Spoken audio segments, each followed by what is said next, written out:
Welcome to GRE Snacks, snackable episodes about the GRE exam and graduate school admissions. I'm Tyler, founder of Achievable. Our GRE course includes everything you need to ace your GRE, full textbook, tons of GRE questions backed by our memory-enhancing algorithm, and full-length practice exams.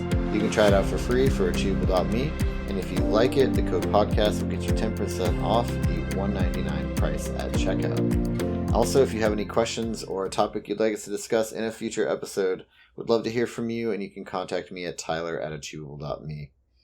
Now let's get started. So today we have Charles Bibilos on the show again. Charles, good to have you here. Do you mind just giving a quick intro on what you do?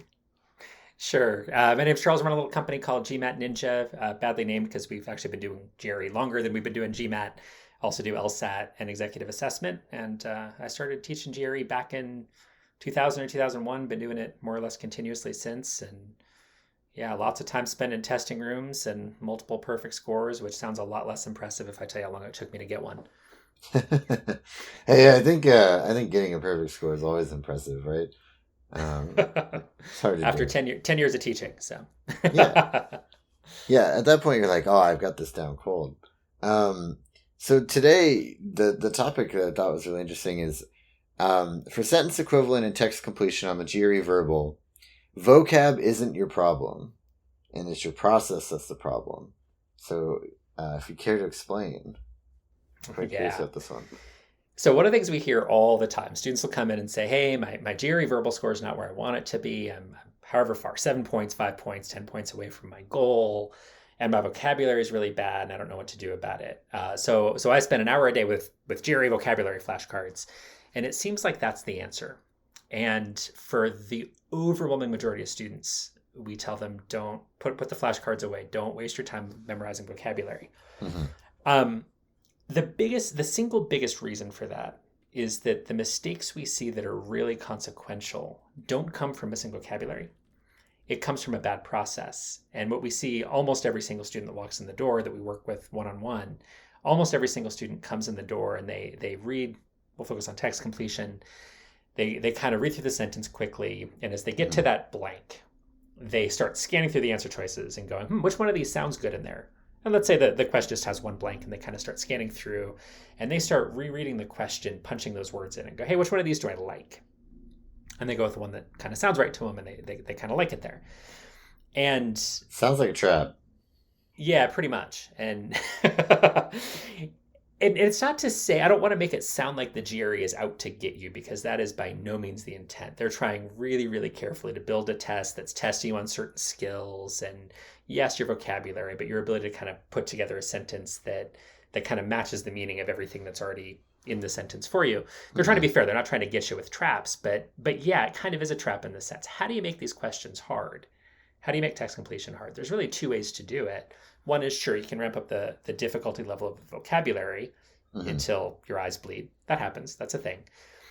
But the other way is that you provide answer choices that sound really, really nice in the immediate surroundings of the blank, but don't actually make sense given the context of the rest of the sentence. Right. So what we constantly push students to do, and it's a really hard habit to develop, especially if you've already practiced a ton of questions and you've just been punching words in and seeing which one sounds best, the habit we try to get students to develop is take a moment, read the sentence, think about what's really going on in the sentence, which sounds really, really dumb, but almost everybody skips that step. And think about what role does the blank play and what other part of the sentence is pointing you towards that blank. So for example, that blank might be something that has to, let's say, contradict something else in the sentence. It might have to agree with something. It might reinforce a point somewhere else in the sentence. It might be a synonym for something in the sentence. So whatever that is, think really consciously about it. And we don't let our students move on. We don't even want them to look at the answer choices until they've said, the role of this blank is whatever that role is. This must contradict this other part. And think about it deeply. Yeah. What are the roles, if you don't mind just like doing a quick little side tangent, like what are the roles to look for? Yeah, that's a really good question. And I think there are some that fall fairly neatly into categories. There's others that don't. So one way we can give the GRE some credit is they can get creative with these. Like sometimes you have things where it's like, well, I've never quite seen anything where the role is exactly that.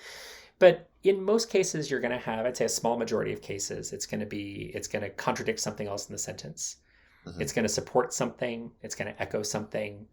It's going to be some sort of synonym. It's going to deepen a point that's made.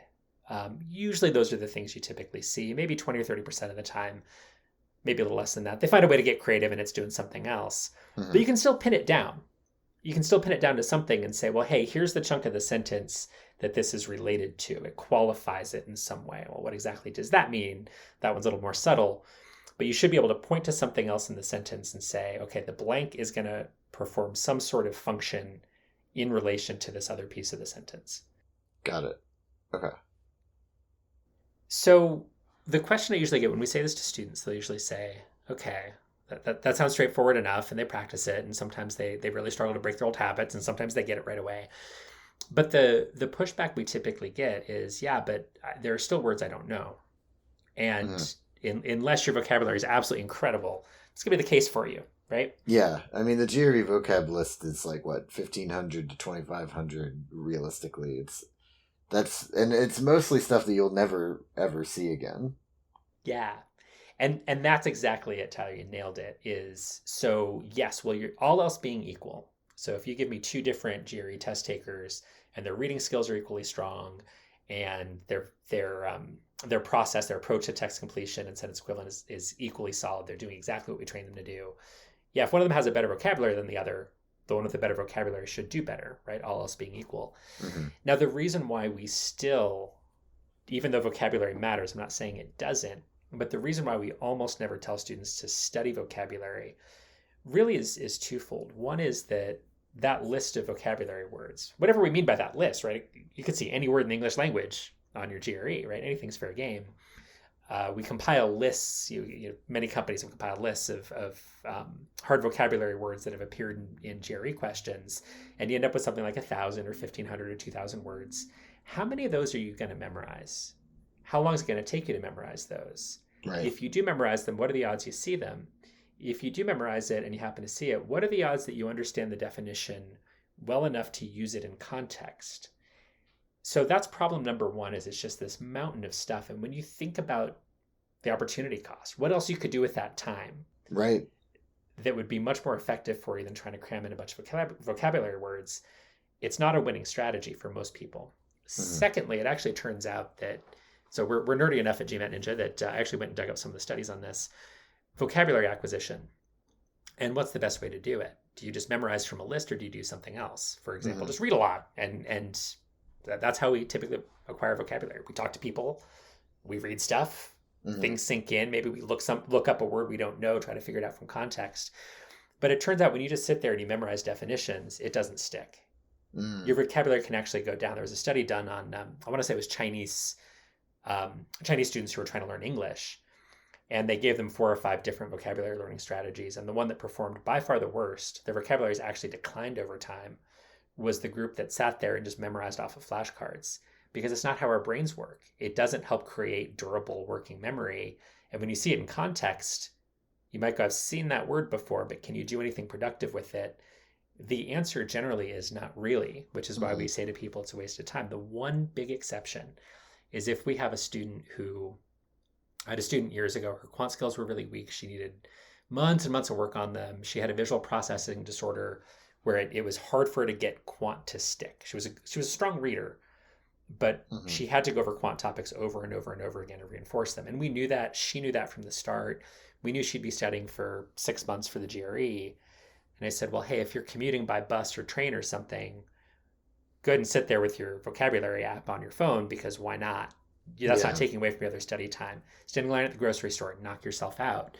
But if it's going to crowd out other time you would spend studying something more productive, it's not worth it. Yeah. So then you mentioned essentially the next part of the statement, right? Vocabulary isn't the problem, it's your process, right? So what are the common process mistakes people make with the text completion and sentence equivalence question types? Or like alternatively, kind of what process do you recommend? Or maybe both? Yeah, the biggest thing is they just go off of ear. is the most common mistake we see from people who are just rolling in and starting tutoring with us. They, again, I kind of described it a little bit earlier. They'll read the sentence, start punching words in from the answer choices, and go with one that sounds best or feels best in context. That's the biggest crime that we see. The second one that I think we see in general in quant and verbal, and this is, I think, a broader issue of mindset when you take a test. Some people just hurry. They just do everything too quickly, and they're so jacked up about time that they just don't read anything very well. But that's a more general issue than it's not necessarily specific to text completion and sentence equivalence. Now, the fix for that overall problem is spend more time on the sentence. Don't look at the answer choices. Spend more time on the sentence than you think you need. And you should be able to form a very, very clear sentence. Write it down or keep it in your head. Doesn't matter to me, whatever works best for you as a student. But you should, before you even look at the answer choices, be able to say, the role this blank plays is this relative to some specific excerpt of the sentence. You should be able to underline a portion of the sentence, not on the computer screen, but in theory, point to a chunk of the sentence and say, the blank does this in relation to that piece of the sentence. If you do that every single time, you might get beat by a question that has 2 or 3 really hard words that you don't understand, but you're going to maximize your odds. You're not going to beat yourself. You're not going to fall into a trap, if we want to call it that. And if you do know all of the words, or all but one of the words, better still, you're going to get the question right every time if you can do that effectively. Right. Yeah, because process of elimination. I mean, do you feel like there's any value in like imagining what the word like would be, like a very simple word, like if it like you're like, you know, bad, good, like you know, just putting some placeholder in the blank in your head before you go look at the answer choices? Is that a trick or a trap, or is that a good idea? That's a great question, Tyler. I think it does more harm than good.